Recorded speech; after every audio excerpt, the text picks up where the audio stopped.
सद्गुरुमानन्दना सिद्धिविनायक श्रीगजानना।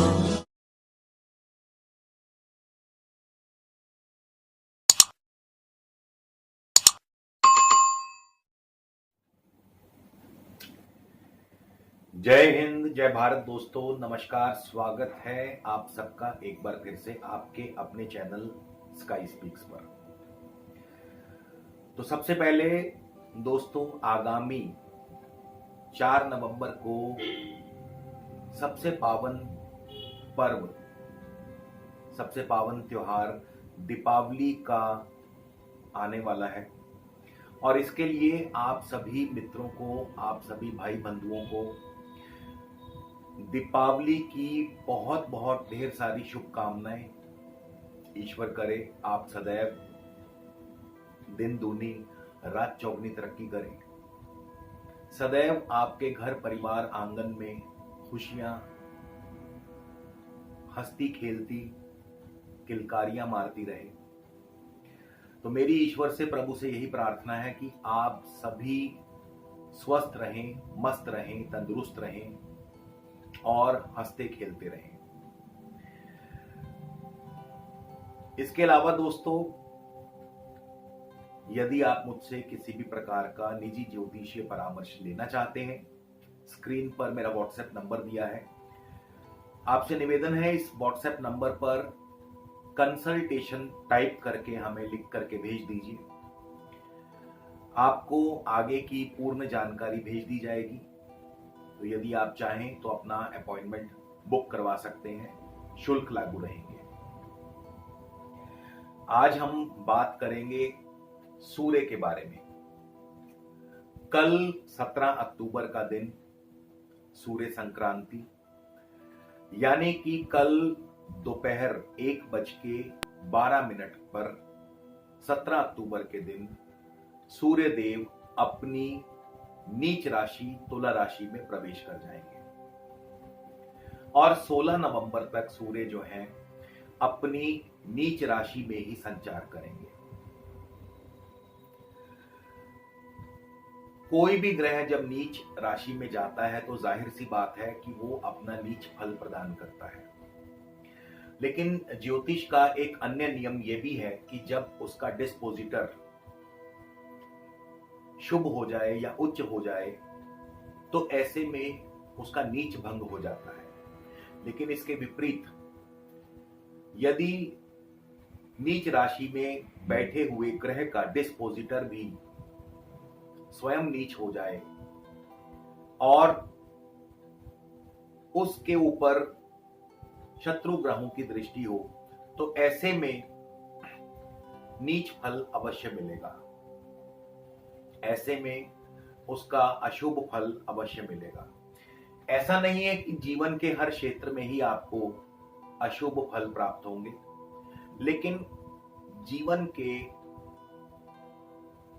किसी एक खास क्षेत्र में आपको अशुभ फल अवश्य प्राप्त होंगे। वैसे तो सूर्य कल से ही 17 अक्टूबर से लेकर 16 नवंबर तक अपनी नीच राशि में रहेंगे। इस दौरान सूर्य चित्रा, स्वाति और विशाखा नक्षत्र में रहेंगे। लेकिन आज का ये गोचर हम केवल 6 नवंबर से 16 नवंबर की बात करेंगे, जब सूर्य विशाखा नक्षत्र में प्रवेश करेंगे।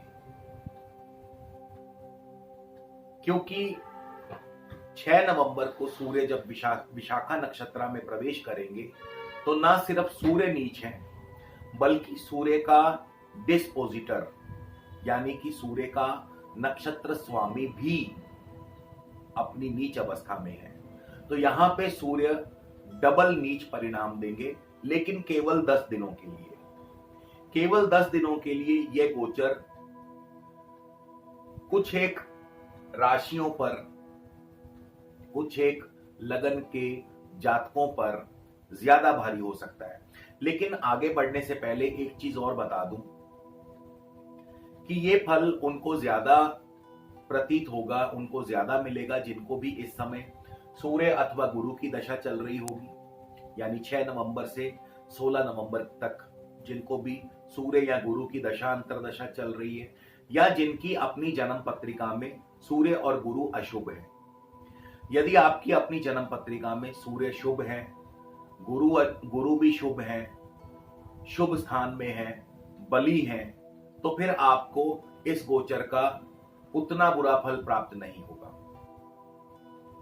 अब इस समय सूर्य ना केवल नीच है, 6 नवंबर से 16 नवंबर तक सूर्य विशाखा यानी गुरु के नक्षत्र में होंगे। हालांकि मित्र का नक्षत्र है, लेकिन गुरु भी नीच है यानी डिस्पोजिटर भी नीच हो गया, और सूर्य के ऊपर शनि की दशम दृष्टि भी रहेगी। तो मेष लगन से हम शुरुआत करेंगे कि मेष लगन के लिए यह जो 10 दिन का गोचर है कैसा फल देगा। सूर्य आपके सप्तम भाव में है, गुरु आपके दशम भाव में है। जाहिर सी बात है, सप्तम भाव दांपत्य सुख का है। आपके दांपत्य जीवन में कड़वाहट पैदा करेंगे। हो सकता है आपस में अनबन हो जाए, हो सकता है आपस में अलगाव की स्थिति पैदा हो जाए, पार्टनर के साथ अनबन या पार्टनर के साथ आपका जो है अलगाव हो जाए।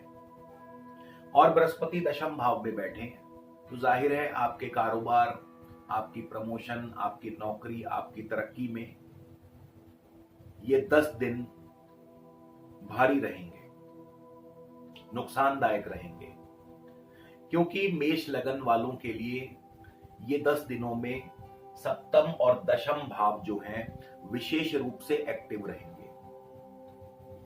और ये 10 दिन जो हैं, जिनको भी सूर्य की दशा अंतरदशा है या जिनकी अपनी कुंडली में सूर्य और गुरु अशुभ हैं, खराब हैं, पीड़ित हैं, दूषित हैं, तो उनको ज्यादा महसूस होंगे। तो ये 10 दिन कारोबार के लिए बढ़िया नहीं है। नौकरी में आपकी तरक्की में बाधा बन सकते हैं, प्रमोशन में बाधा बन सकते हैं, मान पद प्रतिष्ठा में आपके कमी ला सकते हैं, दांपत्य जीवन में कड़वाहट भर सकते हैं। ये मेष लगन के जातकों के लिए। वृषभ लगन, वृषभ लगन के लिए ये 10 दिन कैसे रहेंगे। सूर्य आपके 6ठे भाव में है, गुरु आपके 9वें भाव में है, तो जाहिर है सेहत और स्वास्थ्य पर इसका अशुभ प्रभाव होगा। 6ठे भाव से नौकरी देखी जाती है, तो नौकरी में आपको दिक्कतें बढ़ सकती हैं। 9वां भाव आपका इंपोर्ट एक्सपोर्ट का है, 9वां भाव आपका भाग्य का है, तो भाग्य आपका साथ नहीं दे पाएगा। पिता पक्ष की तरफ से भी चिंता और परेशानी बनी रह सकती है। मिथुन लगन, मिथुन लगन के लिए सूर्य 5वें भाव में है, गुरु 8वें भाव में है। मिथुन लगन के लिए ये 10 दिन जो हैं विशेष रूप से अशुभ रहेंगे, क्योंकि 5वां भाव संतान का है, 8वां भाव बाधा का है, हानि का है। तो संतान पक्ष की तरफ से चिंता, परेशानी, हानि, संतान के लिए या संतान को नुकसान। 5वां भाव शेयर मार्केट का है, शेयर मार्केट में नुकसान। 5वां भाव लव लाइफ का है, लव लाइफ में दिक्कतें बढ़ेंगी। 8वां भाव हर प्रकार से धन हानि, चोट, दुर्घटना, ऑपरेशन, ऐसी चीजों का है। और आपके खास करके सरकारी कार्यों में भी विघ्न पैदा होंगे। सरकारी क्षेत्र, सरकारी अफसर से आपकी अनबन हो सकती है, कोई सरकारी बना बनाया कार्य आपका बिगड़ सकता है।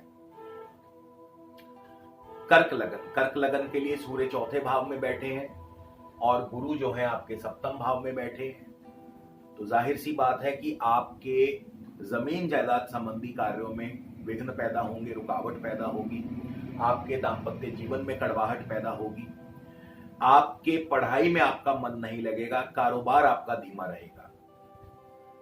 सिंह लगन, सिंह लगन से सूर्य 3य भाव में है और गुरु 6ठे भाव में है। 3य भाव पराक्रम का है, तो हो सकता है आपके अंदर एनर्जी लेवल थोड़ा कम रहे, पराक्रम की कमी रहे, भाई बंधुओं से आपकी बिगड़ जाए, यात्रा आदि में आपको असुविधा पैदा हो। गुरु 6ठे भाव में है तो स्वास्थ्य की हानि करते हैं, नौकरी में आपकी दिक्कतें बढ़ा सकते हैं। यह केवल 10 दिन के लिए मैं आपको ये गोचर बता रहा हूं, 6 नवंबर से 16 नवंबर, ये केवल 10 दिन आपको सावधान रहना है। इस बात को मैं बार बार रिपीट कर रहा हूं कि यह केवल 10 दिन का गोचर है। कन्या लगन के लिए सूर्य धन भाव में है, गुरु पंचम भाव में है, तो धन हानि के योग बन सकते हैं, नुकसान हो सकता है, पैसे का लेन देन सावधानी से कीजिए। कुटुंब में, परिवार में कोई ना कोई चिंता परेशानी। गुरु पंचम भाव में है, संतान के लिए शुभ नहीं है। लव लाइफ, शेयर मार्केट में नुकसान। तुला लगन से सूर्य लगन में ही बैठे हैं, गुरु चतुर्थ भाव में बैठे हैं। मान पद प्रतिष्ठा की हानि करते हैं, स्वास्थ्य की हानि करते हैं। जनता में आपके प्रति आक्रोश, यानी अगर आप राजनीतिज्ञ हैं, राजनीति से जुड़े हैं, तो जनता में आपके प्रति अविश्वास पैदा होगा। इसके अलावा जमीन जायदाद संबंधी कार्यों में भी आपको नुकसान हो सकता है। वृश्चिक लगन वालों के लिए सूर्य 12वें स्थान में है, गुरु आपके तृतीय स्थान में है। अब वृश्चिक लगन वालों के लिए 3 और 12 का ये कॉम्बिनेशन जो है बहुत बढ़िया नहीं है। बंधन योग पैदा करते हैं, हर प्रकार से हानि, हॉस्पिटल के खर्चे, यात्रा आदि में असुविधा, भाई बंधुओं से अनबन कराते हैं, विदेशी व्यापार में नुकसान हो सकता है। धनु लगन के जातकों के लिए सूर्य आपके लाभ स्थान में है, गुरु आपके धन भाव में है, तो ये 10 दिन बहुत जरूरी है। पैसे का लेन देन सावधानी से कीजिएगा। धन हानि हो सकती है, नुकसान हो सकता है, आपका पैसा कहीं फंस सकता है, किसी बड़े भाई बंधु से आपकी अनबन हो सकती है। मकर लगन के लिए सूर्य दशम भाव में है, गुरु प्रथम भाव में है, तो यहाँ पे भी आपकी मान प्रतिष्ठा पर दांव पर लग सकती है। मान प्रतिष्ठा पर नुकसान, हानि हो सकती है। आपकी नौकरी में, प्रमोशन में, तरक्की के मार्ग में रुकावट आ सकती है। तो इस प्रकार से, और आपके दाम्पत्य जीवन पर भी इसका प्रतिकूल प्रभाव पड़ सकता है।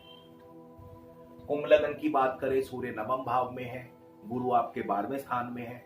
सबसे पहले इंपोर्ट एक्सपोर्ट का कारोबार बाधित होगा, पिता पक्ष की तरफ से परेशानी आ सकती है, पढ़ाई में बाधा, अनावश्यक रूप से खर्च आपके बढ़ जाएंगे, कोई अकारण खर्च आपको परेशान कर सकता है। मीन लगन के लिए सूर्य अष्टम भाव में है, गुरु लाभ स्थान में है, तो यहाँ पे आपकी इनकम जो है उस पर इसका प्रतिकूल प्रभाव पड़ेगा। आय कम हो सकती है, आमदनी कम हो सकती है, कोई धन हानि हो सकती है, स्वास्थ्य हानि, कोई सरकारी कार्य आपका बना बनाया बिगड़ सकता है। और सेहत और स्वास्थ्य का ध्यान रखना है, चोट दुर्घटना से बचना है, वाद विवाद से दूर रहना है।